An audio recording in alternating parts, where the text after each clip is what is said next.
A Escola de Educação do Centro Universitário FMU promoveu, entre os dias 7 e 11 de outubro, a 8ª Semana de História, Ciências Sociais e Geografia. O encontro visa ofertar aos estudantes contato com novas pesquisas, correntes e tendências das áreas, enriquecendo a formação do futuro profissional e estabelecendo um espaço amplo de debate e divulgação do conhecimento. Nós pensamos num tema assim, que fosse possível discutir a formação, o pensamento intelectual no Brasil, que discutiu a formação do Brasil, através dos resquícios do período colonial até o período republicano. Então, o professor Alec escolheu o Celso Furtado, o professor Amarildo escolheu o Marini e eu escolhi o Sérgio Buarque de Holanda, que tem esse enfoque maior no período colonial. Esse debate vai ser super interessante, porque nós vamos revisitar os clássicos. Os clássicos são como se eles estivessem fazendo parte da fundação do nosso pensamento, pensamento político, econômico e cultural. Nós vamos perpassar todos os tipos de esferas e pensamentos aqui. Eu acho que vai ser super interessante para quem estiver vendo aqui, agora e depois. É uma oportunidade de trazer para esses estudantes o primeiro contato, né, com esses pensadores. Não que o curso não tenha, né? Tem, mas é uma outra dinâmica. Aqui é uma dinâmica muito mais da gente expor e debater, E isso é fundamental, porque aí a gente vai clareando as coisas, a gente vai levantando novas questões que muitas vezes em sala de aula não pode fazer. Primeiro agradecimento, obviamente, são os palestrantes dessa noite, daqui a pouco eu faço a apresentação deles. Meu muito obrigado por estarem aqui, dando uma palestra para os alunos do curso de História, Ciências Sociais e Geografia.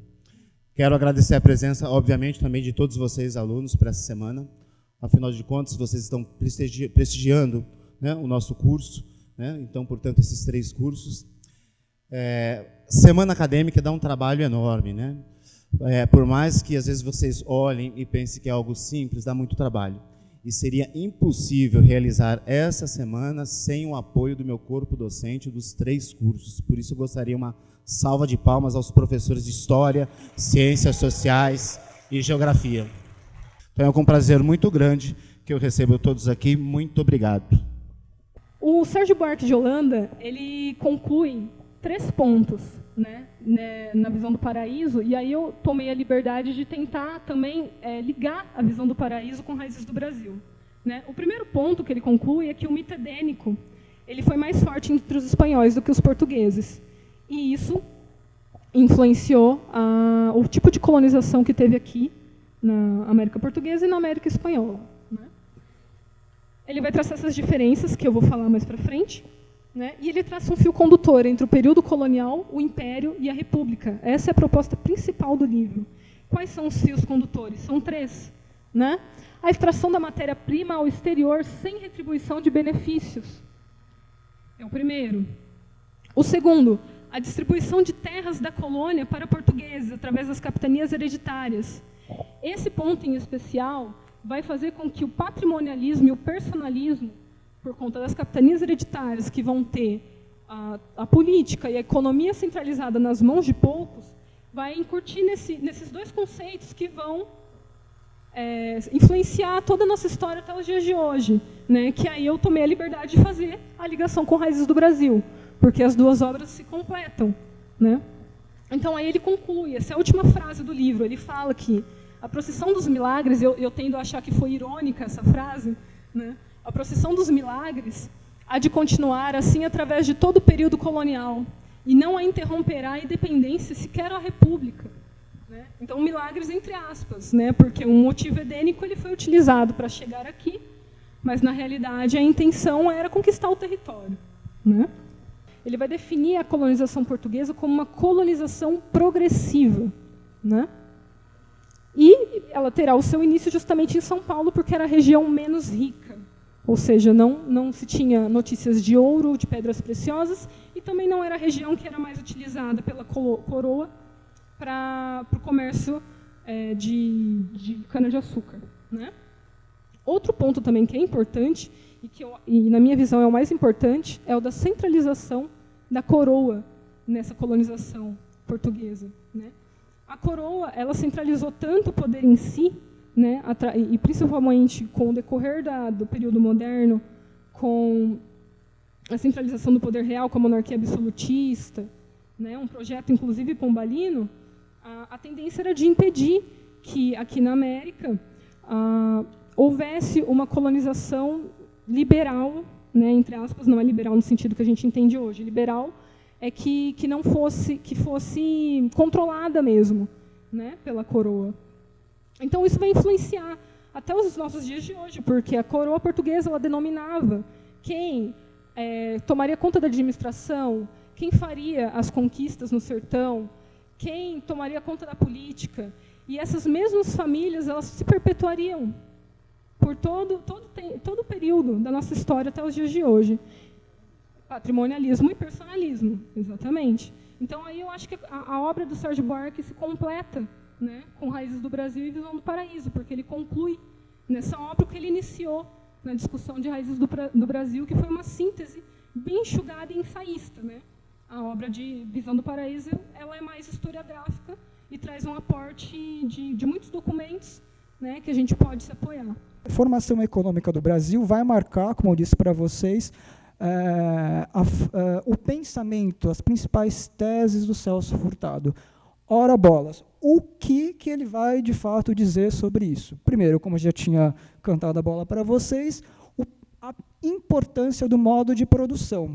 Bom, vocês já estão super familiarizados com isso. O modo de produção nada mais é de como a sociedade, ou melhor, os homens, né? E a gente lembra do humanismo aqui, que é importante, né? Que a gente vai colocar os homens no centro das coisas mesmo, como que eles organizam as formas de criação de riqueza.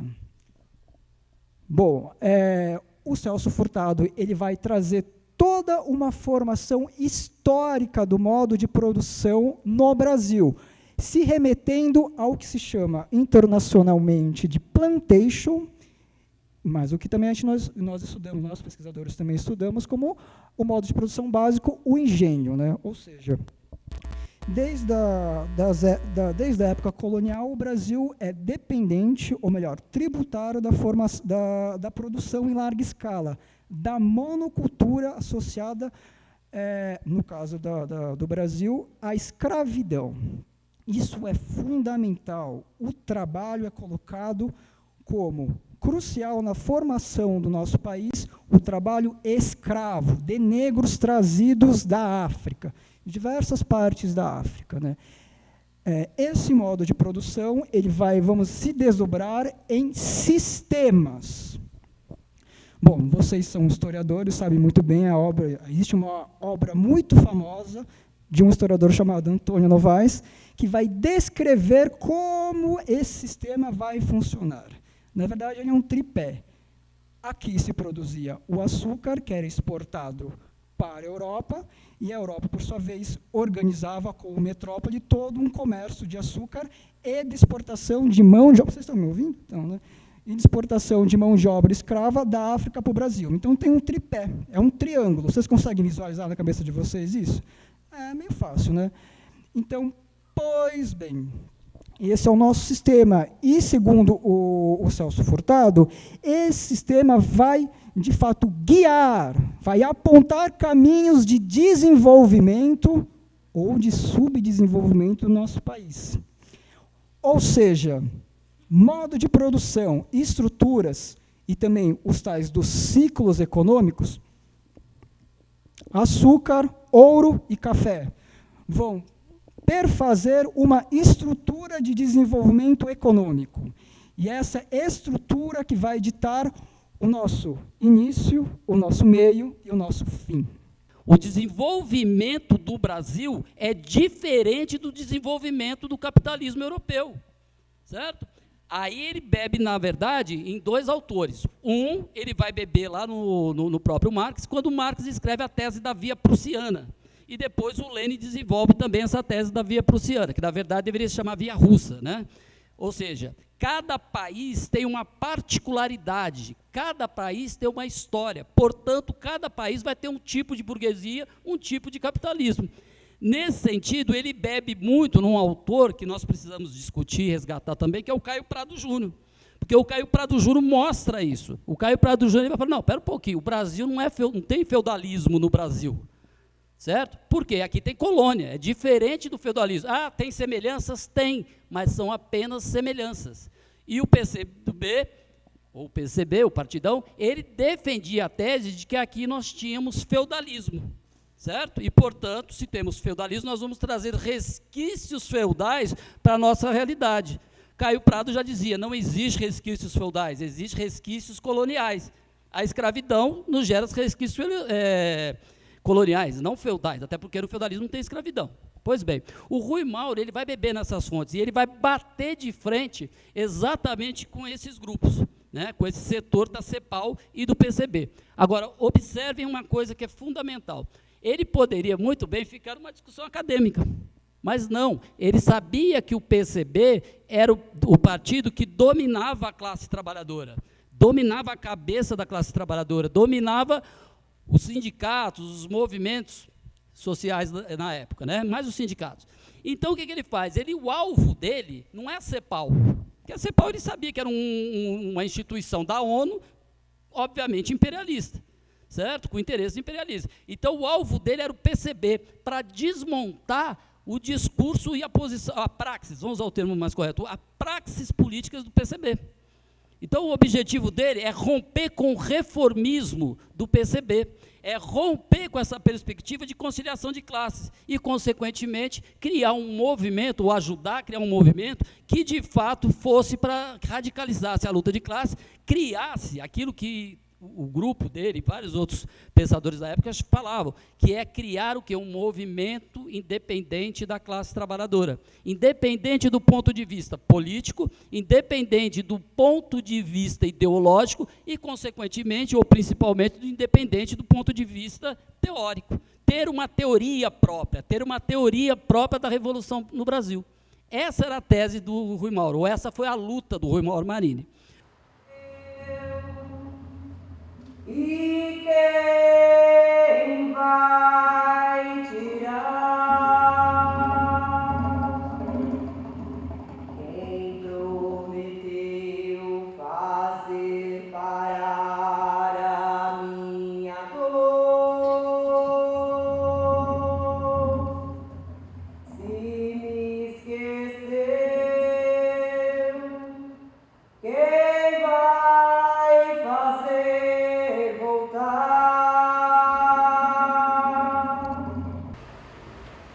Não adianta tentar me domesticar, não adianta tentar me domesticar, não adianta tentar me domesticar, sou negra, isso não muda. Não adianta tentar me domesticar, não adianta tentar me domesticar, não adianta tentar me domesticar, sou negra, isso não muda.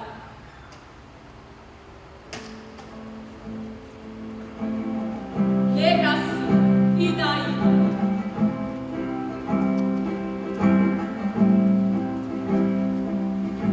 E esse cabelo afro, todo encrespado a jaquelinha com esse cabelo duro. Olha, ela acha que tem estilo, acha que tem voz, e esse turbante veio da África por acaso, veio da África por acaso. Eu não vi, mas sou afrodescendente, afro-brasileira com muito orgulho.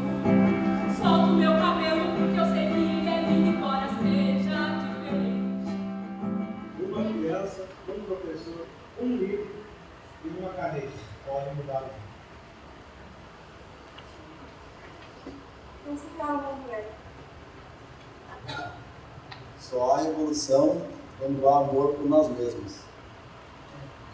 Minha sexualidade é parte integrante do que eu sou, e minha poesia é produto da interseção entre eu e meus mundos. Porque quando peço igualdade de direitos, você entende que quero ser tratada como homem?